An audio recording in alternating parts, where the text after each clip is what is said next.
Welcome to Critical Thinking Required, hosted by LBW. Our goal is simple. We want to challenge you to think differently about finance and business. Join us and start the journey today. Welcome to Critical Thinking Required. You're with your host, myself, Tim Bickmore, and my colleague, Dan Weiss. And we have a guest tonight with us, Zach Galin, which we're really excited to have him on today. Zach is the founder of Galin Education, which we are going to discuss, as you could probably guess, college planning. Before we jump into that, I want to get all our listeners up to speed on Zach's background. So I'm going to read off his bio quick, and then we're going to start with some questions. So Zach has spent almost 2 decades working independently with students and families in the college admission process. From test preparation to college matching, applications, and financial aid, Zach has helped students gain acceptance to their top choice schools. Today, he runs Galin Education, a boutique supplemental education organization that helps students be successful in school and admissions, with programs in executive functioning, tutoring, test prep, enrichment, and college advising. So, obviously, just to kind of start us off, could you just tell us a little bit about Galin Education and exactly what you guys provide for the community? Sure. I don't think we're too unique in what we do, but we provide sort of full service supplemental education opportunities for students in middle school, high school, and college. So that's everything from your regular run-of-the-mill tutoring, a math tutor, science tutor, Spanish tutor, we do that. We work with students who are struggling with executive functioning deficits. So things like study skills, organization, time management, project planning.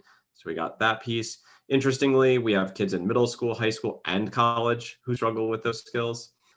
We do test preparation for the college admissions exams. So ACT, SAT subject tests, AP tests, PSAT, all those good acronyms. And then we do college admissions advising. So we're working with students as they figure out what colleges could be a good fit for them, and then how to navigate the process of getting in and affording to go to them. And we are now working with students who are applying to veterinary and law school. So moving into the graduate school realm. Lastly, we do enrichment programming. So we're running virtual classes for kids to get them interested in a variety of things. And to your guys' interest, we're running intro to business classes and trying to start up a stock market challenge class using one of those online stock market challenge things for high school kids.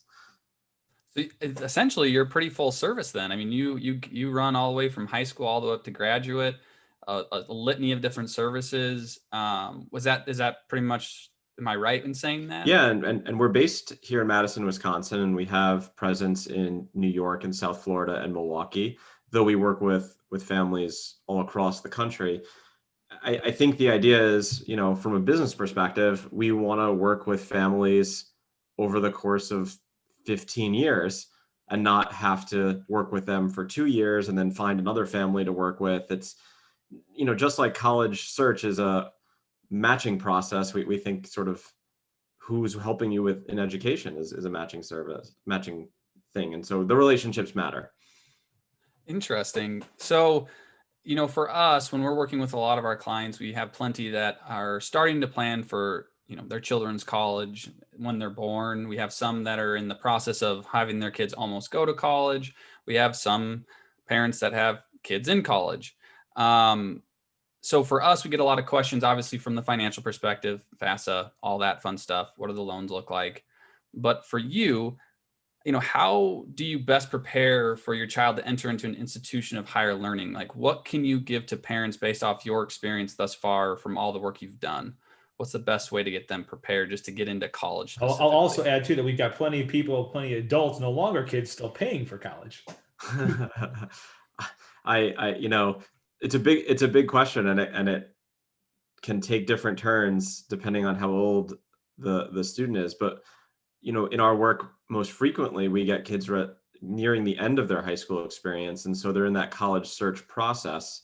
And I think there are almost 2 questions embedded in there. One is, what do you need to do to be well positioned in a college application? And the other is, what are some strategies for managing the finances of higher education? And certainly I'm not going to talk about the investment vehicles that people can use. I'll leave that to you guys. But to take that one first, I think one of the things that parents and potentially grandparents don't realize is that many colleges offer a huge discount. And so there are a lot of opportunities for merit-based scholarships. So even if a family is, even if a student is and a family is not going to qualify for need-based aid, there are opportunities for that kid to get merit-based scholarships at a lot of schools. And in fact, at liberal arts colleges, the average discount rate is over 50%. So you can just cut the cost in half. So you see a lot of families who are looking at public schools as the only option for them based on their budgets. But really, there are going to be smaller private schools that could fit their budgets as well. And part of that planning is going out and visiting them to see if those are the right fit for your student. Sometimes kids thrive in a smaller environment, and that may be 8,000 undergrad, a medium-sized school like Marquette, or it may be a small school like Lawrence and Appleton. And to get those merit scholarships, they're looking for grades, test scores, extracurriculars, letters of rec, sort of the same things that they're looking for admissions. But if you're in the top half, quarter, 10% of their pool, you're going to qualify for more and more and more merit-based scholarships. I was gonna ask as a follow-up question. We had a very interesting fun fact. We do that in our administrative meetings on Mondays, and I happened to be the one that came up with the fun fact. And I was looking at college athletes, and they gave some stats on athletic scholarships and the difficulty in actually receiving a college scholarship in D1 and or D2 schools.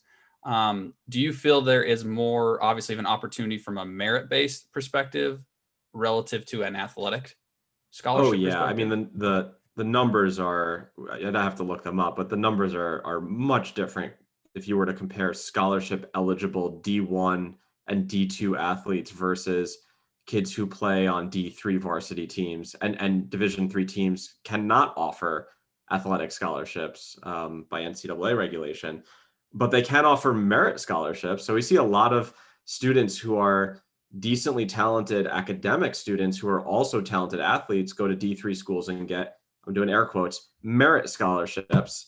But really it's a recruiting tool as well for those schools. Athletic scholarships are going to be few and far in between. And I think it's sort of a pipe dream if you think that your kid is going to get an athletic scholarship at a D1 school. You probably will know that by 8th or 9th grade if your kid is at that level. And that's typically in the big sports, right? The smaller sports have fewer athletic scholarships. And what coaches will often do, let's say a coach has 5 scholarships for a tennis team, a team that may have 20 kids on it, the coach can decide, instead of giving 5 kids a full scholarship, I'll give 20 kids a quarter scholarship. And that may be at a school that costs $80,000 a year. So athletic scholarships, if your kid is that good, awesome. Play that game. But likely they're not at that level. That's very well said, Zach. And speaking of which, people don't know what I think often not that these services that you provide exist and when they should be taking advantage of those services. Can you speak a little bit about maybe not starting at the middle school age, although there's clearly benefits in doing so, but what the process might look like for somebody who's saying, okay, my kid is looking at a university setting and higher education. What steps should they be taking to prep and begin that process? And when does that start? If we were in Manhattan, maybe it would start with preschool admissions exams, but we're not, so we don't have to talk about that. I think the first time that it would make sense to think about it in a very general way, not with specific schools in mind, would be in the transition from middle school to high school. So if you think about rounding the corner and making sure that you'd be making sure that you're helping your student get into the appropriate classes in high school, because at some point you got to do course selection when you're in 8th grade. making sure your kid is ready for high school. They're not going to get the coddling that middle school may provide. So the executive functions come in pretty strongly there. And then as they round the corner into ninth grade, having a conversation with a student to figure out what are some things outside of the classroom that you're going to get involved in. I think everybody knows you have to do well in school. So, but I think in ninth grade, it's a great opportunity to explore clubs, sports, volunteer work, jobs, any extracurricular, so that a student can figure out, like, what do I like? Because if you're looking at super selective admissions, so we would consider highly selective admissions any school that accepts fewer than 20% or 1 in 5 candidates, which the list of that is growing very quickly.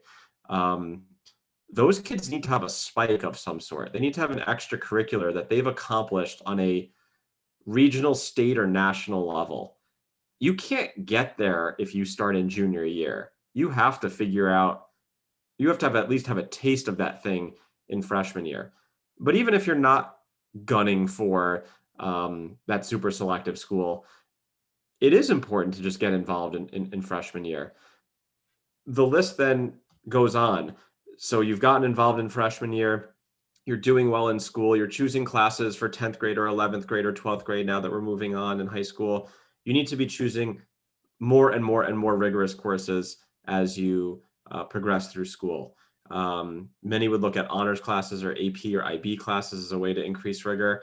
Colleges want to see that you've increased your rigor and maintained or increased your grades. And so those are going to be some important factors in the course evaluation, the academic evaluation. And then, of course, you have the junior year testing, and that's a whole nother topic in and of itself. But test scores prior to COVID mattered for 90-ish% of colleges. During this COVID era, it's a little bit different, but the test scores in typically junior year. And then there are some extra pieces like letters of recommendation from your teachers and from your counselor, which obviously you need to do well in school and be nice in order to achieve. But there's one factor that I don't think anyone talks about really early on, or if you just, if you haven't been in this process for a while, you'd be surprised to hear it, but colleges are tracking students. They're using big data to figure out which of these students are actually going to attend our school. If we admit this kid, what's the likelihood that he shows up, that he matriculates? That yield rate is part of their US News ranking. It's factored into how many kids they actually have to admit, affecting their admit rate. And so it's hugely important to them. They are, to varying degrees, tracking things like, did you visit the campus? Did you talk with the rep for your school? Did you open the emails that we sent you? Did you click on the links? How much time did you spend on the page? Did you fill out, and to you guys and your expertise, did you fill out the net price calculator on our website? And what did it say? And how is that going to affect what we do with this potential candidate who's on the border, but we may not be able to afford to give him financial aid to have him attend? All of those demonstrated interest factors play a role now in admissions. But don't start going out and doing those things in 8th grade. That's an 11th grade thing. So early on, it's grades, getting involved, developing some leadership skills, taking some hard classes, and then it gets a little bit more nuanced as you move into 11th grade. As a novice, I think I've kind of thought in my head too. So everything that you were saying, obviously tutoring, essay part of this, finding letters of recommendation, applying, all of those things. You mentioned something that makes me think, though, a little bit further about what that pecking order looks like. So you mentioned that turning that corner to start really kind of for that student to develop what they're looking for, what they're really enjoying. You and I know have talked about the matching process as to fitting the student to the right school. And I guess I assumed that kind of comes as a later step. But hearing you talk, I'm wondering, is the matching process really kind of forming actually more towards the early stages? And then, of course, you're holding on to that and developing further along throughout those course of those, 4-ish years? Or How does that play in? Yes, I'd say you may be matching to general characteristics of colleges, but I don't want to create any sort of hysteria around doing college searches in ninth grade. It's not appropriate at that point, and probably pretty useless because kids change. And I'll tell you, even in the 3 or 4 years that I get to watch kids and work with them, I can tell you there are very specific moments when a vast majority of my kids are going to change their mind about the type of school they want, the size of school they want.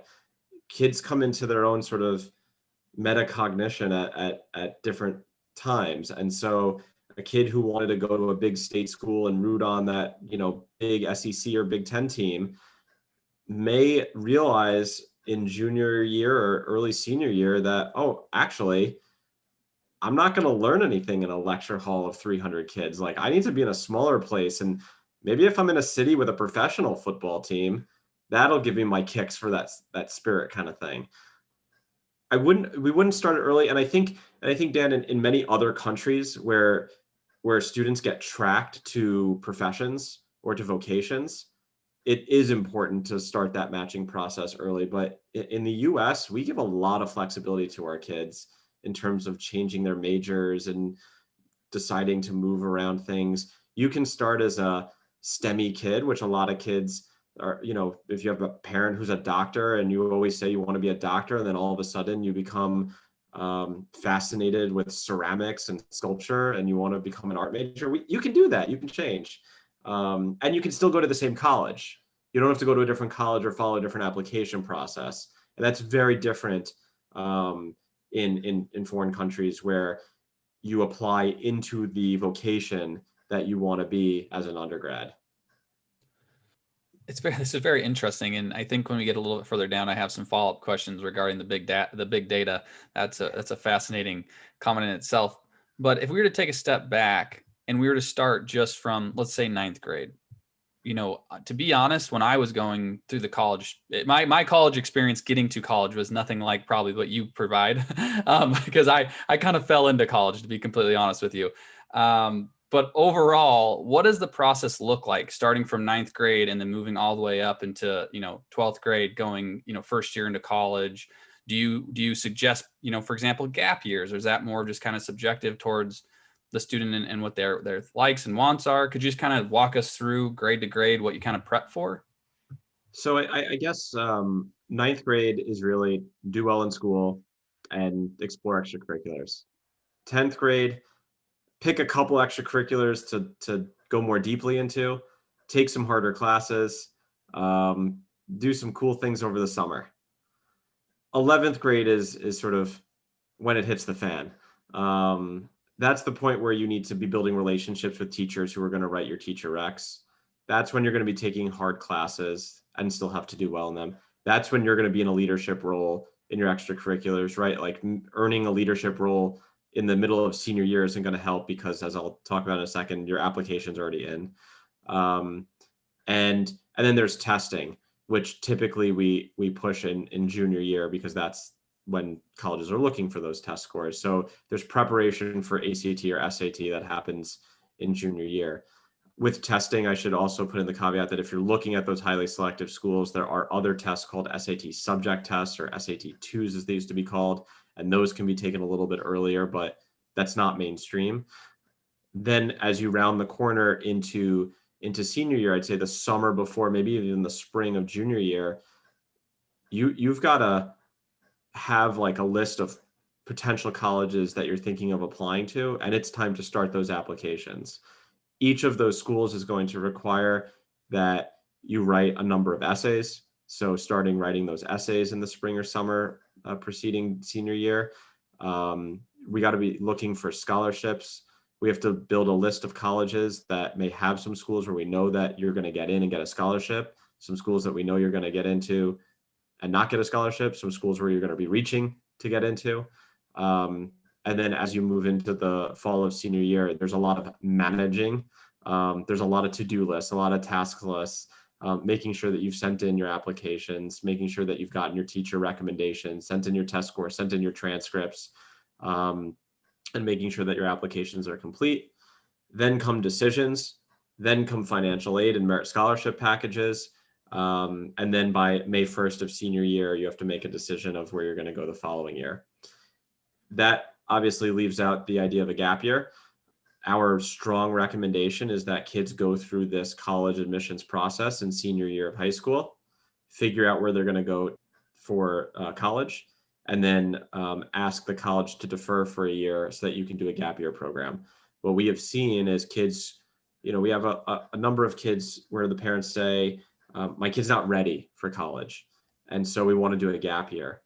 And the risk that we run with some of those kids, not all, if they don't apply that year, is they go off and do their gap year program and they love being a ski resort assistant or something, or whatever they're doing to sort of give themselves some extra time to develop, that they decide, I'm not applying to college, I like this. And then you've kind of lost that. And also, applying to college while you're doing something fun, cool, or exciting during your gap year is kind of crummy. You might as well get it over with while you're in high school and then enjoy your gap year knowing that you've got the next year already solved. And it's an interesting caveat. I like that you mentioned to at least get the application in and ask for the deferment. So then you at least know that you're locked in. And then if you really want to take that year, within that process, and I bring this up because I know, for example, for me, I went to Lawrence University and I didn't have to bring in my ACT test score, right? They didn't necessarily make me do that for the application process. And I've heard rumblings that that's becoming more and more of a norm across a lot of universities, not just private institutions. So could you just talk a little about any changes within that process you've seen over the years, such as the ACT test scores or anything else? Yeah, it's a big loaded question because of what's going on in this pandemic. It has been the trend, and Lawrence has been part of the trend setting of being what we call test optional, meaning that you don't need to submit a test score in order to be accepted. They will take a test score, they will review it if you choose to send it to them. And so there's some strategy around, do you send in a test score? Do you need a test score? Are your grades good enough to go without a test score? Because remember, if you're not sending a test score, everything else matters that much more. And so it's not that there's no test score. They're not test free, meaning that they won't even look at a test. It means that you get to choose if your test is going to improve your profile, you can send it. And if it's not, you can withhold it. Test optional has been a growing movement for the past 30-ish years, and has been getting faster and faster. And then, of course, COVID hit, and 75-ish% of colleges and universities went test optional for this year, with the notable exception of the Florida public school system. So the University of Florida, University of Central Florida, all the public schools in Florida are kind of like the big holdouts for requiring test scores this year. And they did this because kids couldn't get to test centers, which makes a whole lot of sense. Some colleges, like the University of Wisconsin-Madison, have decided to extend the test optional policy an extra year. Other colleges have gone for 3 years total, so an extra 2 years. And many colleges, by the end of this year, if they see that test centers are available, they're going to go back to requiring the test scores. It gets even more complicated because there are schools like Michigan that say, we're test optional, but explain why you're not sending a test score. And certainly you're not going to write because my test scores are crummy. And then you've got schools like Georgetown that say they're test optional, but only for kids who were physically unable to take the test. And then you have other schools where you can replace a test score with an AP score, or you need a test score to get into the nursing program or the engineering program, or you need a test score to get merit scholarship, or you need a test score to get into the honors college. And so there's a lot of fine print around test optional. Where do I think this is going? I think test scores are generally biased. They're biased against people of color. They're biased against women. They're biased against students from low socioeconomic status. And so there's been this big movement for colleges to go test optional. And I think this pandemic has illuminated the fact that test optional in and of itself is biased because it requires much more sophisticated thinking around it than either you have to send a score or it's not even going to be looked at. So there's now a growing test-free movement. That test blind is sort of what that used to be called. Now we call it test-free for obvious reasons. And I think there's a movement to move to that. Right now, the University of California system has been ordered to be test-free. And we'll see what happens. University of California said they're going to try to make their own test, which would be less or not biased towards any people. And maybe that becomes the standard of the land. There's a long history of the tests and what they're used for and why they've been used and how they were used. And it's certainly an interesting history for a sociologist to come on and talk about. I think it's probably safe to say that you get some clients that show up later in the game than perhaps what you would like to see them or what they would like to have done themselves. And in those cases, I would imagine that there probably have been some mishaps along the way.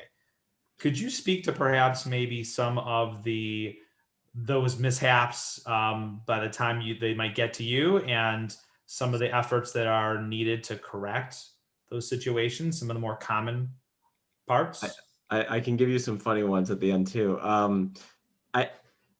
I think, so we've gotten people as late as, oh my gosh, I didn't get into any of my colleges. It's now spring of senior year. Can you look at my application and tell me what I did wrong? That's late. I mean, there's no correcting. That's, you apply next year, I guess. Well, actually, there is a list of schools that accept applicants through the summer before you would even go to college. So there is a way to still go to college, even if it is after May 1st of senior year. And so we've helped kids with that. Generally, the biggest mistake that those kids have made is not on the application itself. It's the schools that they chose. They just were sort of out of their minds and thinking that they could get into schools that accept typically 1 or 2 out of 10 candidates. And they were improperly calibrated. And I think that's really tough, because you can't just be a good student. There's a lot of other factors when you're looking at those super selective schools. So I think the biggest sort of mistake, quote unquote, that we see is kids choosing the wrong schools, or families building a list of schools that really didn't have anything in there that was reasonable for that student.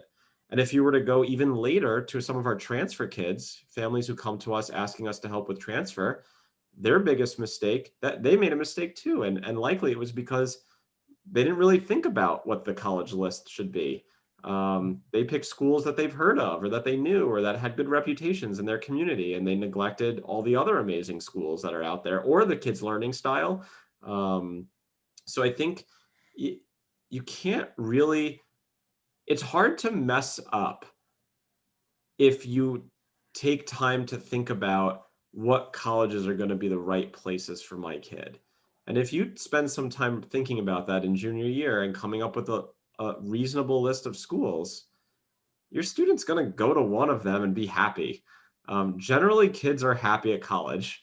So I think that's probably the biggest mistake that we see, is that the list of colleges is unreasonable. We also see that with those colleges that have that 1 or 2 in 10 chance, most of those kids aren't getting any money from those places. They don't give out merit scholarships because everyone has the best grades, the best test scores, the best extracurriculars. And somehow people don't realize that their kid is not going to get anything because there literally is $0 available for non-based scholarship. And so I think some families forget that those colleges cost $80,000 a year. And if you don't have that saved, or if you don't have a grandparent paying for it, or if you can't handle that with your cash flow, it's not going to happen. And making your kid have to decide, do I go to Yale and take out, $250,000 of debt, or do I go to a school that was a lot easier for me to get into that I defaulted into? That's hard. You should have had that conversation a long time ago than coming in and your kid being all excited that she got into an Ivy League school, and then you basically say, oh, wait, but we can't afford it. How many students and families would you say, Zach, from a percentage standpoint, show up to your door already anchored as to where they think they're going or they should be going? Most. So that sounds 90%. 90%. That's a lot. And so it sounds like a good portion of that may not be the right fit. And part of your job then is to articulate why that is the case. Well, and I think people who end up hiring us recognize that they recognize their own limitations. They recognize that the list that they would have right now is based on reputation and other people they know and where their cousins or nieces and nephews went. And that's where the list would have come from. But I think they hire us because they know that there's more out there and we've got to find those right fits, or they can't afford those schools, but they also know they're not going to qualify for anything need-based. I am curious on what your perspective on the future of college is from a lot of different angles. The first angle that I do want to talk about, it really doesn't necessarily start with your perspective on the future, but kind of what is the incentive of the school? So is it the incentive of the school to bring in full paying students, like where they're not providing any merit-based scholarships? Is the incentive of the school to make sure they bring in people who they feel are going to be successful later on in life so they can give back to the school and donate? Like, where is the incentive from the school's perspective to bring in certain students to make it more competitive? All of those. And it really does depend on the schools that we're talking about. So if I were to take the highly selectives out, again, those schools that accept fewer than 1 in 5, full pay, and this year in particular, full pay kids are great. And if you've got, round 1 is going to be all the kids who are fantastic and are sort of, in the top quarter of what they would typically see at their college. Those kids are going to get in, pay or not. That's what financial aid is there for. That's why they have these endowments, so that they can pay for those kids. Then when you get to, and you can read, Jeff Salingo's new book about it, but then you get to the sort of shaping process, the time when they're trying to figure out like who are going to be the last kids in our class. Ability to pay absolutely comes in. And so they'll take 2 kids of equal caliber. They'll take the kid who can pay full boat. What else comes in though? Just kind of like you were alluding to, is like, do they want the best kids? They need kids in each department. And so if they don't have enough kids in their anthropology department, they may take a slightly weaker kid who expresses interest in anthropology. Or if they don't have a kid from North Dakota, this is kind of the joke that everybody uses, but it's kind of true. If they don't have a kid from North Dakota, they may take a slightly weaker North Dakota kid who can help them say, we have representation from all 50 states. So institutional priorities, I would say they want to fill up their schools so that their professors all have students to teach. They want to have broad representation so that they have the most diverse class they could possibly have. And they need to be able to afford having all those kids on campus. And so it's a mix of those 3 things. And it's a really tough job for admissions officers and enrollment managers to make sure that they fulfill all of those institutional priorities, and at the same time, try to predict which of the kids you're going to accept. Because remember, you have to accept 3, 4, 5, 6 times as many kids as we're actually going to come. How do we accept how do we accept this group of 10,000 and hope that 6,000 of the right mix come to our school? But that sounds like a task that I don't want to be a part of or have to deal with. That sounds very difficult.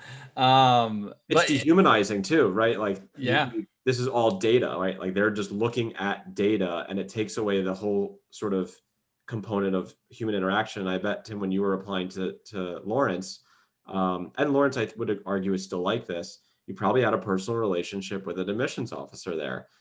And that was the case at most liberal arts schools. More and more of these schools are pulling back on admissions officers and bringing in what we call enrollment management people, who are basically data people.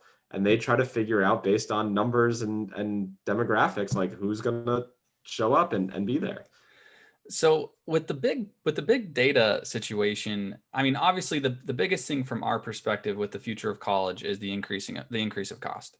Yep. It's something that is going to become, if it continues at this pace, very unattainable for many in the future, which then, if it is unattainable for some and people can't even get loans or are unwilling to get loans to provide college, then colleges go out of business. Colleges will shut down, endowments will dry up. Are they trying to use big data also to try to help soften the cost? Or is that just more trying to be more efficient on their side, and making sure that they're getting the right people in to pay those numbers, which then they can keep the cost as is? So, I mean, where is the future of cost for college going forward? And does that then change how people are going to consume information or their college education with, Asana, or not Asana, what's the Coursera, I believe, is one of the big ones. Where it's free online, or YouTube, right? People are going like, where do you see the cost and then also the education changing if it continues at the rate it is? Let's go from small to big, and I'm gonna start with cost to consumer. One thing that I'm going to mention, because I think it's important for anyone who's listening, and probably something that you guys would probably mention to clients, is if it takes you longer than 4 years to graduate, there's a huge cost to that. And I think people forget that a low cost school with a low 4-year graduation rate in the end will probably cost you more.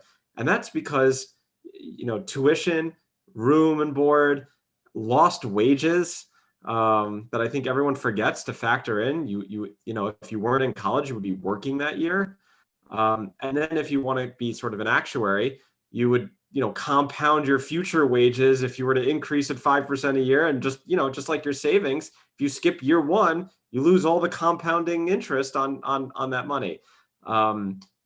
I've had people run the numbers before, and they've come up with, 7 figures for taking that extra year in college. Now, if you took that extra year because you needed to figure out exactly what you were going to do, otherwise you were going to be a wandering person, great, it worked out in your benefit. But if you were just being a slowpoke, or you weren't getting the right advising, and you ended up in a 5th year, there's a huge opportunity cost for, frankly, the rest of your life. Think about a doctor who gets to practice 1 fewer year, or get into the field one year later.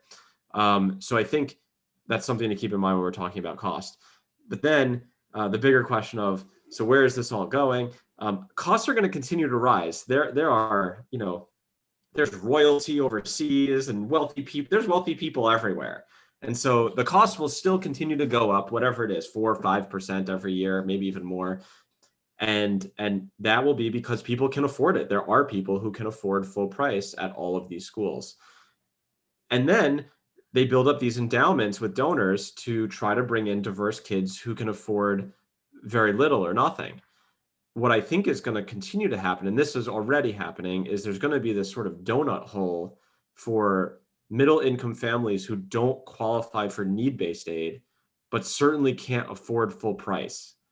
And that's why discounting has come in, because a lot of colleges realize there's a group in the middle of this donut hole that nobody's getting. And so now there's a race for them. And that's where merit scholarships are coming in. So the ultra wealthy can afford to pay whatever the increasing fees are going to be. People at the lower end of the spectrum are always going to get need-based financial aid. And the people who can't afford it but don't qualify, these colleges are going to have this race to give them merit money to steal them away from each other. And I mean that literally. Last year, NACAC, the organization that oversees admissions, got rid of the idea of poaching, and now colleges can go and poach kids from other schools by giving them a better deal after the deadline. Are they creating a free market within the education system? Their schools just can't keep up with the discounting, right? Big name schools, even if they're not the most selective, but a school like a Drake or a Butler, big basketball schools, what we call regional universities, where they have a big reputation, they can play this game. They can play this game pretty well. It's going to be the small colleges, which serve a huge number of students. Small private colleges are going to start to fold, and they're going to start to fold fast. They're going to realize their endowments are just not big enough to support discounting kids enough to get them to attend without going negative. A lot of schools, Beloit's a good example. Beloit College, they most of their budget is tuition dollars, and so if they're short 30 kids in that class, that's a lot of money for them to not have in order to operate the school, and the variable cost for each kid is certainly not that much. They already have the dorms. What about, things like Coursera and other free education? Do you feel that that's going to be more of the norm? Do you think there's competition there?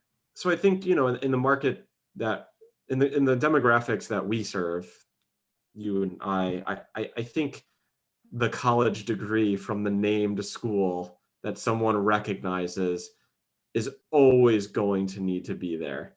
Our college is going, because it's sort of it's something we trade in, is the name of our school, at least for your first job. And colleges have built up really big brands, and that's going to continue to grow. What will happen with small schools, if you could go get some sort of degree from something online or something more open source, that could certainly be replaced. But then you're going to have two higher education systems, one for the wealthy in the know and one for the relatively new to higher education. And that will be interesting, to say the least, but it is certainly the way we're going, is we're sort of moving in two different directions. Will some colleges open up for doing more online courses or doing things through MOOCs? Absolutely, because it's more tuition dollars for them. Think about, maybe you guys don't get these emails yet, but think of UW-Madison, all the summer programs that they do. They run wonderful summer programs, but that's money for the school. I don't get those emails and stuff yet, Zach, but I don't doubt that they're going to be on their way, right? You're just a wealth of knowledge on this topic. We really appreciate all this insight, and you know that you have my 4-year-old daughter's business when the time is to come, which our kids are the same age, at least your first child and mine. I hear that comes really quickly. So she'll be at your doorstep. There's no doubt about it. We'll be doing preschool admissions exam prep, right? I guess you got to tell me, Zach. This is why we got to hear about all these things, because I have no idea, right? Sure, if you say so, you bet. When you educate one person, you change a life, and when you educate many, you change the world. And so we thank you very much for doing your part in changing the world. Dan always leaves me with a final thought after a great quote. Honestly, Zach, first off, thank you so much for being on our podcast. I will emphasize that again, and we really do appreciate it. And my final thought really just kind of comes down to the realm that I live in with LBW, and I think Zach's done a very excellent job of articulating this. And it's about planning. You should have a plan, and you should start early. But really, it leaves the ability for a child to be positioned. It allows them to make choices, to have optionality, right? Having a plan allows for optionality instead of having to be stuck into a hole where it's very hard to get out of. So starting early, understanding the process, understanding the incentives of both the college and yourself is extremely important, and to just continue to plan. So again, Zach, thank you so much. I appreciate it, but we'll leave it to you for your final thoughts. My final thought kind of alludes back to what I mentioned earlier, which is, through all of my work over the last almost 20 years, kids generally end up happy. And so as much stress as there may be in this process, and as much talk and thought and planning that goes into it, I think if everyone is having those conversations and is talking and is working their way through the process, generally it works out. And so my final thought is, it really doesn't matter where a student goes to school. It matters what he or she does when they're there. And that's backed up by some research too. Zach, thanks again for all your insight tonight. We really appreciate you joining us. It was truly a pleasure. And thank you to our audience for taking time out of your day or evening to listen to us and join us in thinking critically. Have a great night.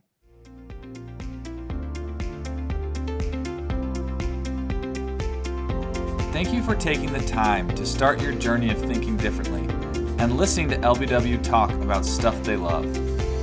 Until next time.